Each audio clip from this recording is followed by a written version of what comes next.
Okay, next we have a kind of podcast story, so I can't go too deep because this is such a big podcast. But Dwarkesh Patel, who's one of the most known podcasters, he's had like Elon, Sam Altman, every single person's been on his podcast. I think he's even published a book through Stripe. I think I've even talked about that in a story before.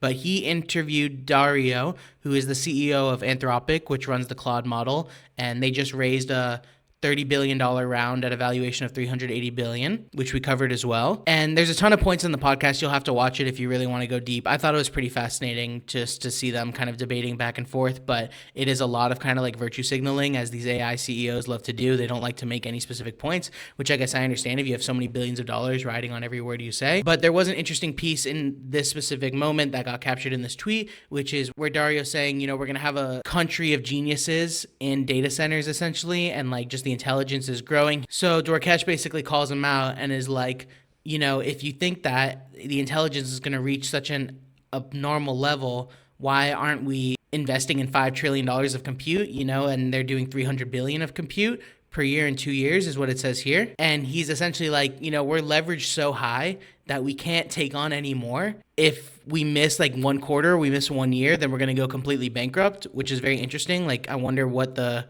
cost calculation there is. Like, is it based on delivering specific models and revenue goals, or is it based on some kind of like specific intelligence metric that has to be reached to essentially make it worth it in terms of growth? I don't know the exact market penetration of all these different products, but I know that Claude is severely underpenetrated compared to ChatGPT. I believe Sam, during the beef around the Super Bowl ad, he said ChatGPT has more users in Texas than Anthropic has, period, and also that it's like only for the rich. But I also saw an interesting tweet in the reply here that was kind of like, Dario is very focused on being risk averse, right? Like, he doesn't want to make anything that's too rash of a decision and wants to kind of understand the safety implications of all these things. But it's also like, if you really think that this level of intellect and AGI is essentially coming, then it's also a safety decision and a risk decision not to invest 5 trillion in a compute as well. So just something interesting and, kind of higher level than like the stuff I'm working on, but, something to keep in touch with, especially as the world is changing so frequently based on these updates that are coming from these models.